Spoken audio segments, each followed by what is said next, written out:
지금 우리나라가 이제 여러 가지 안보적으로 막다른 골목에 와 있습니다. 우리가 조금 알아야 될 부분을 한 가지 언급을 하고 말씀을 전하겠습니다. 뭐냐면 낮은 그 단계의 연방제 이 말씀을 그 요구에 대해서 잠깐 언급을 하도록 하겠습니다. 대선 운동할 때에 여러 번 이 말을 언급을 했었습니다.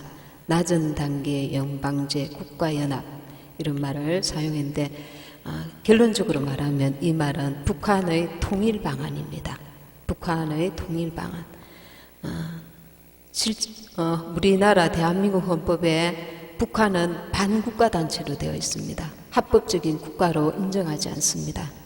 그래서 이 북한의 통일 방안인데 이거는 이제 하나의 민족, 하나의 국가, 두 개의 제도, 두 개의 정부를 기초로 하는 이 낮은 단계는 무엇이 빠졌냐면은 주한미군 철수, 국가보안법 폐지, 공산활동 합법화가 빠져 있는데 사실은 이 지금 낮은 단계 연방제를 통해서 높은 단계의 연방제, 공산화 길을 가기 위한 전 단계인 것입니다.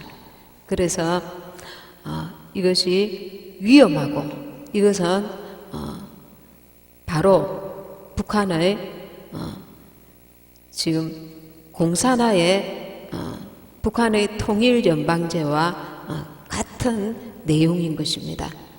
한반도의 공산화 전 단계인 것입니다.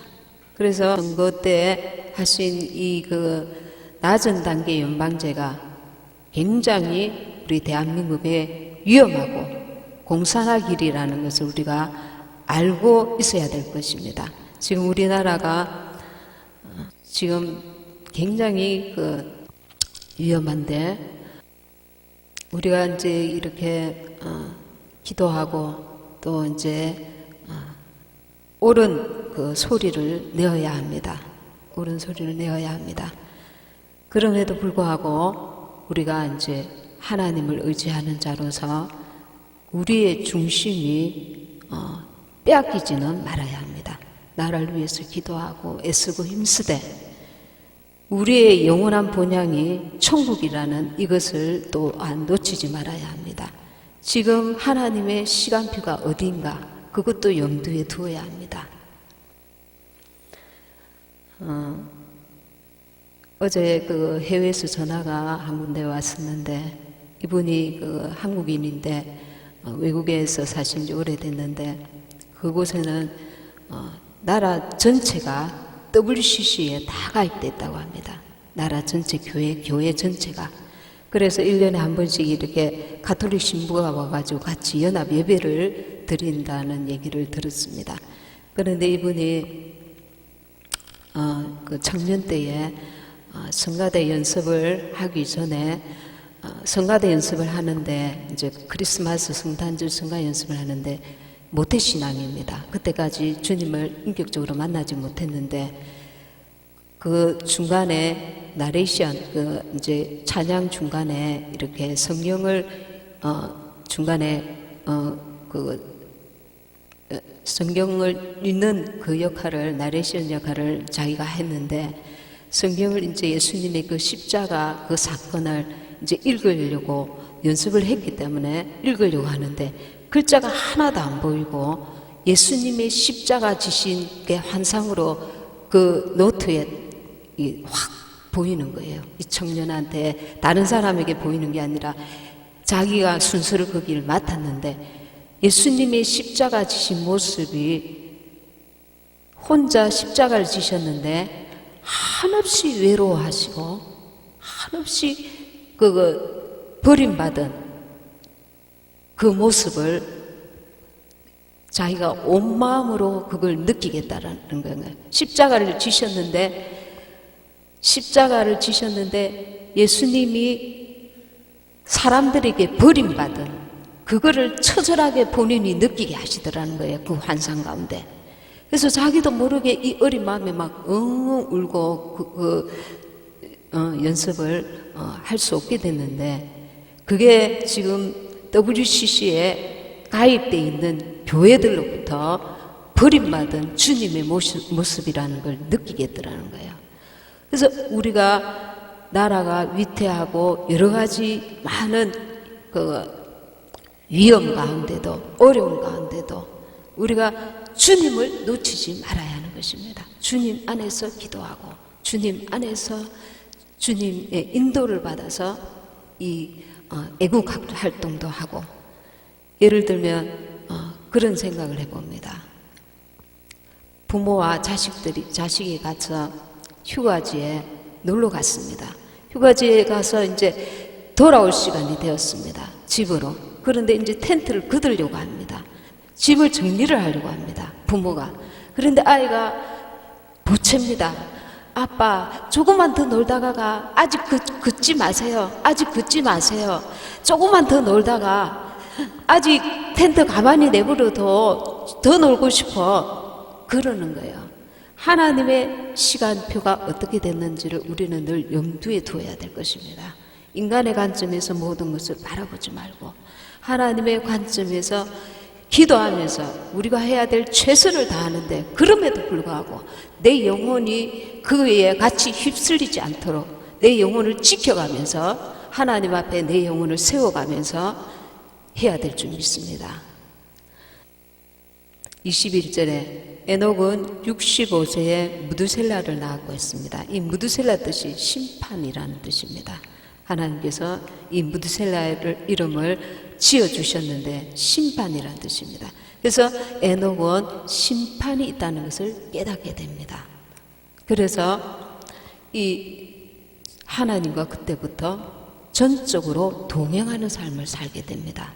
우리도 종말 신앙을 가져야 될 이유가, 우리는 육신이 연약해서 금방 돌아서서 육신의 생각에 마음을 빼앗겨버리는 연약한 질그릇과 같은 존재입니다.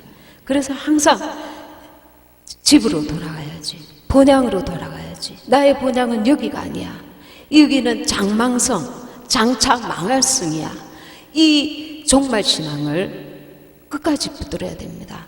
더군다나 올해는 이스라엘이 해방된 후 70년이 되는 해입니다. 5월달에. 그래서 여러 가지 영적으로 이 올해가 시사하는 바가 큰 해입니다. 그래서 우리는 참으로 언제 주님이 오셔도 들림받을 수 있는 영적인 준비를 같이 해 나가야 될 줄 믿습니다. 다른 것을 정말 이것도 중요하지만 주님의 때라면 주님의 때를 붙들면서 그것을 위해서 함께 기도해야 되는 그런 때인 줄 믿습니다. 우리는 이것을 이 세상에 이 비바람에 확 휩쓸려서 진짜 잡아야 될 내 영혼의 그 때를 놓치면 그것은 어리석은 것입니다.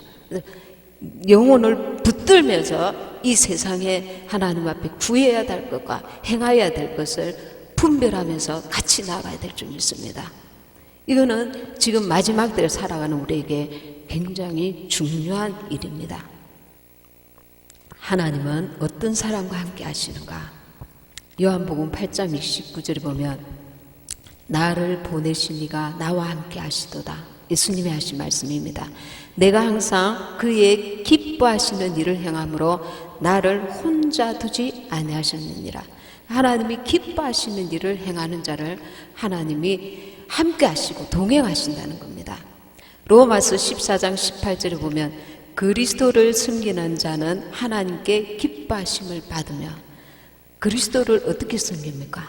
우리가 기도함으로 주님을 섬깁니다. 예배함으로 섬깁니다. 우리의 신앙생활 가운데 우리의 중심을 들여서 그분을 섬길 때, 예배할 때, 신앙생활 할 때에 그분을 섬기는 것입니다. 에녹은 300년을 하나님과 동행했습니다.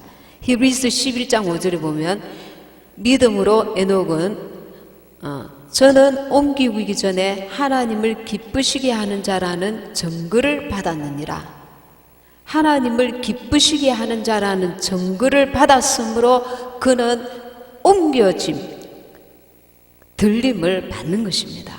그래도 우리는 나는 하나님을 기쁘시게 하는 자로 하나님께서 나를 인정하시는가?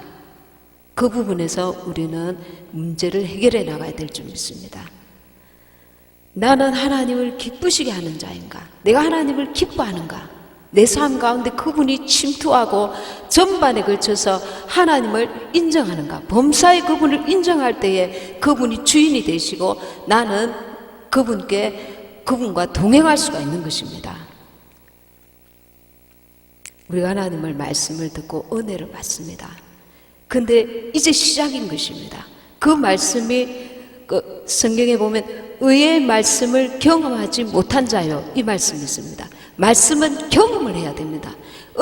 머릿속에 마음에 아멘 받아들이고 그 말씀이 이제 꽃이 피고 열매를 맺으려면은 거기에 따르는 믿음의 그 수고, 행함, 순종, 그 믿음이 있어야 합니다. 그때는 내 의지를 드려야 합니다. 나의 육신을 쳐서 복종시켜야 합니다. 근데 많은 사람들이 머리에 그 시간에 이제 은혜 받고 그것으로 그 말씀이 이루어지도록 내가 순종하는 부분에 등한히 함으로 말씀이 온전히 내 것이 되지 못하는 것입니다.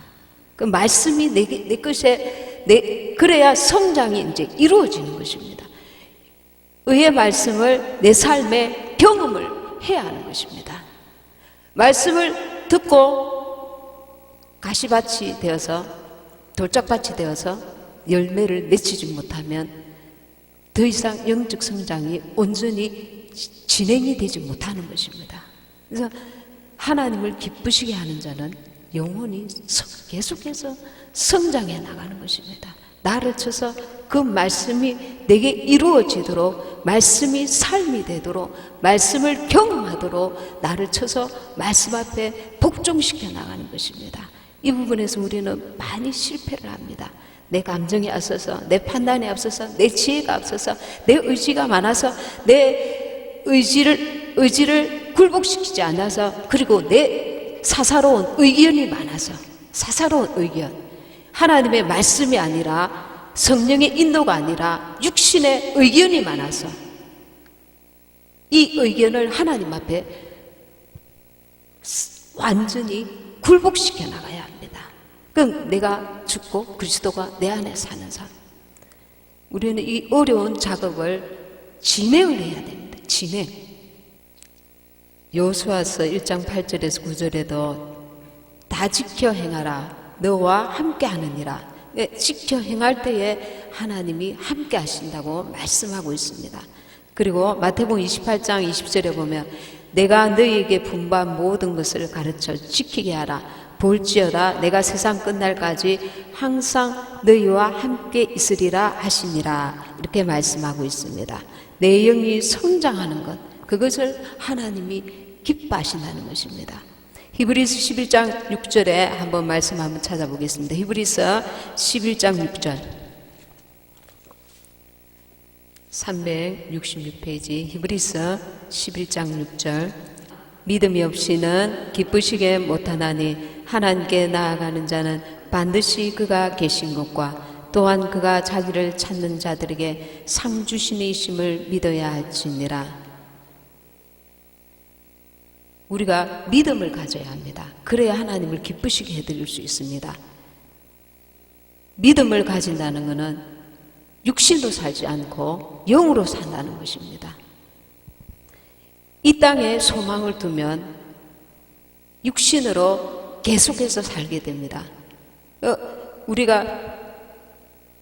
우리의 그 마음가짐과 생각과 중심이 늘 하나님이 진짜 우리에게 주시고자 하시는 천국과 본향에 장차 오실 재림하실 주님께 우리의 마음을 두어야 합니다. 그 믿음으로 우리가 살아야 합니다. 믿음이 없이는 기쁘시게 못하나니 하나님께 나아가는 자는 반드시 그가 계신 것과 우리가 최선을 다하지만 그러나 하나님의 뜻이 어디에 계신지 하나님께 묻고 반드시 그가 계신다는 것입니다. 반드시 모든 우리의 총체적인 모든 일에 그가 개입하시고 그가 인도하실 것을, 그가 역사하실 것을 구하고 사모하며, 또한 그가 자기를 찾는 자들에게 상 주시는 이심을 믿어야 할지니라. 범사에 그분을 인정하고 우리가 그분을 믿고 의지하며 믿음으로 행하는 모든 것에 상 주시는 이심을 믿어야 할지니라. 그 상을 바라보고 우리는 날마다 내 삶의 모든 일에 그분의 뜻 가운데 우리가 살아가야 될 줄 믿습니다. 갈라디아서 6장 8절에서 10절 제가 읽겠습니다. 자기의 육체를 위하여 심는 자는 육체로부터 썩어진 것을 거두고 성령을 위하여 심는 자는 성령으로부터 영생을 거두리라. 우리가 선을 행하되 낙심하지 말지니 피곤하지 아니하면 때가 이름에 거두리라. 그러므로 우리는 기에 있는 대로 모든 이에게 착한 일을 하되 더욱 믿음의 가정들에게 할지니라. 우리가 선을 행하되 낙심하지 말지니, 낙심하지 말아야 됩니다. 이 세상이나 세상의 끝들로 인해서 낙심하지 말아야 됩니다. 끊임없이 우리가 속한 이 세상에서 하나님이 내게 주신 모든 일들을 하면서 끊임없이 밖을 내다봐야 됩니다. 주님 오실 때가 되었나? 이제 주님의 때가 오고 있나? 끊임없이 주님의 때인가? 내 마음 중심은 그분께 늘 집중되어 있어야 합니다. 그래야 우리의 마음이 빼앗기지 아니하는 것입니다. 자기의 육체를 위하여 심는 자는 육체로부터 썩어질 것을 거두고, 저와 여러분은 육체를 위하여 날마다 심는 자입니까? 영혼을 위하여, 성령을 위하여 심는 자입니까? 성령을 위하여 심는 자는 성령으로부터 영생을 거두리라. 그래서 성령을 위하여 심는 삶이 하나님이 온전히 기뻐하시는 삶이라는 것을 잊지 마시기 바랍니다. 그래서 믿음을 가지고 하나님의 뜻 가운데 하나님과 동행하며 성령을 위하여 심는 저와 여러분이 되시기 바랍니다.